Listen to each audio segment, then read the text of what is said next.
Good morning, YouTube. How are you all? I'm doing okay-ish. Today I'm going to try and explain to you, I think a lot of you deserve an explanation. I'm taking a break from Instagram and possibly taking a break from my YouTube too. And I do feel for those that follow me on a regular basis, I need to explain why. I've always been a huge fan of social media when it works and it's there for all the right reasons. I've been fortunate enough in the last 8 months of daily vlogging to not actually have had any negativity. But it was bound to happen at some point, right? The negativity that I have received is making me question why I'm doing it. Not just YouTube, it's about Instagram, it's about WhatsApp groups, it's about the whole lot. It's making me question why I put myself out there. Am I looking for support or am I there to give support? I'd like to say a bit of both. I've arranged a few meetups now with complete strangers, all struggling with their own demons and daily battles, where I've got to know a few of these people really well and thought that we had a good support network and that it was working. I'm reading this, I've been up half the night and I've written down because I don't want to forget what I'm going to say. I have only one major anxiety issue of my own and I'm not quiet about it either. If you've followed my journey, you will know I find watching people who drive and use their phones really sets off some crazy high anxiety in me. It's irrational, I know that, but aren't all anxieties. It controls me, I don't control it, or I would have kicked it to the curb years ago. The meetup that I have arranged in the past, the meetups, we had set up WhatsApp groups within those groups. So we chat about most things within those groups. I've explained in great detail or tried to about my issue and generally hope that people would not think of me instantly, but would maybe think what's legal, what's illegal when they get in the car. And, you know, I've made it really clear that I find it difficult to watch this. I'm not sure why I care what other people do. I don't know. I can't answer that. I know that people have hands-free, but I'm sure at some point you need to touch the screen and that's illegal in this country while you're driving. But there you go. I'm the kind of person that really wants to help others. I want to build people up and help their journey through support and encouragement. For instance, if you were coming to my place for something to eat and you told me you had this irrational fear of celery or that it made you feel sick, even the smell of it, I would avoid that at all costs because the last thing I want to do is ruin your day. You know, I don't know how else to put it, that maybe I expect too much of other people, that because I would behave that way, I expect my friends to behave in a similar way back. And that is a true story. Anyhow, I'm watching some Insta stories. I love watching Insta stories. You click on one and it rolls into the next. I feel you really find out a lot about people through their videos. Yesterday, while happily watching friends talk about their daily lives, one of my friends, I'll say that loosely, she's probably going to scream at this, no, you're not my friend, and I know I've been bashed publicly, I get that. She was driving and filming and my day was ruined basically. My anxiety was through the roof. I wish I hadn't watched it, but Insta does not warn you and say switch off now. I watched maybe 3 seconds of it and I can't tell you what goes through my mind. I instantly, irrationally think of a family that were killed while a driver was just changing his music. I'm going to put a link to this below and I've done a YouTube about this before as well. It was only up the road from me and there's my anxiety. Anyway, I won't go on about that. And I'm not going to mention any names. People who know me and know the group will know exactly who I'm talking about. I'm not going to apologise for that because this is my truth. This is my YouTube channel and this is my truth. You can say what you want. I'll put my big girl pants on and take the backlash, but this is my truth. The girl I'm talking about does look after other people's children as a job, and that's my anxiety as a mother and a grandmother. I think, oh my God, I hope she doesn't do it when they're in the car. Rightly or wrongly, that's where I was going with it. That was my anxiety levels. I wish I hadn't watched it. I wish I could keep my mouth shut, and I need to stop expecting people to treat me the way that I treat them. So I posted within our WhatsApp group something along the lines, hey girl, watched your Insta story, wish I hadn't. You'll probably tell me to get off my high fucking horse, but I can't not say how it makes me feel. It's safe to say my anxiety is now stupidly high, worrying about you driving while using your phone. I do hope the children aren't ever in the car when you do this. That's where my anxiety level is.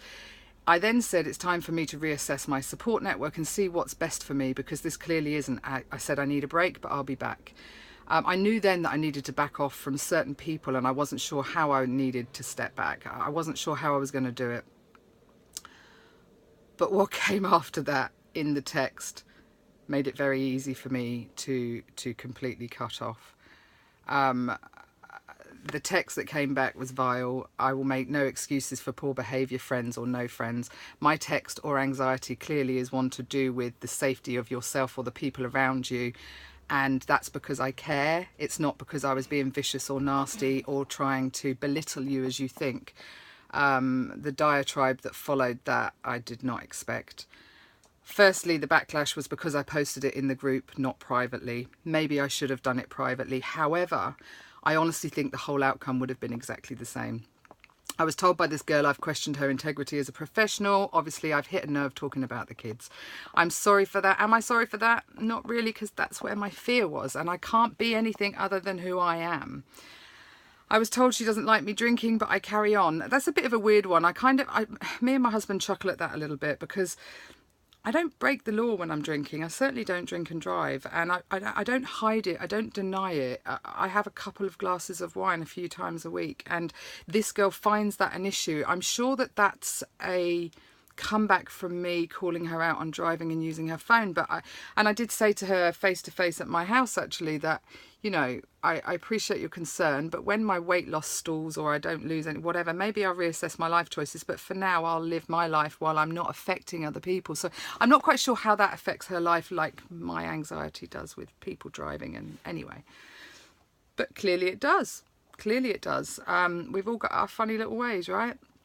Anyway, I'll try and stay on track. I was told I lord it up over everyone and that I belittle people. All of this I can handle. I've got big girl pants. It's a childish attack as a form of defence, I believe. She called me stupid as Instagram has hands-free, but the worst bit was how she then went on to attack other people within the group, and that I find unacceptable. That I can't tolerate, because other people have had issues that aren't the same as ours. We're all got on this journey in a unique way, and whilst you might be struggling to lose your weight, you've lost weight too quickly and now need to gain a bit, and yet somebody was knocked for that, and I was like, oh my god.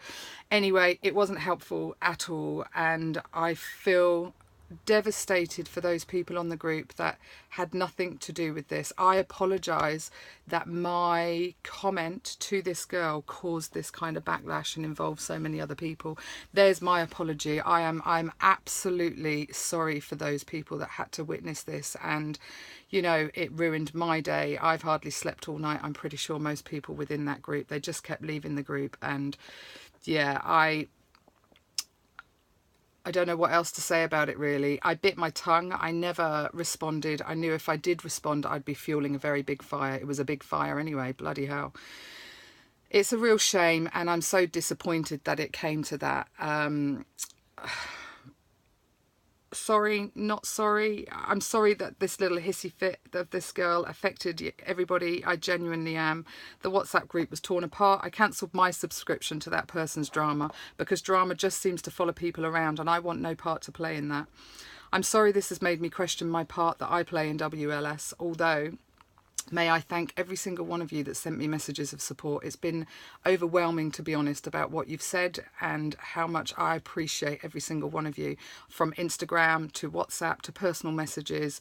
And I need you to know that they all mean an awful lot to me. They helped me get through yesterday, basically, because I'm not a bad person, and I'm not a victim either, because I can hold my own. And it was really hard for me not to respond, but I didn't.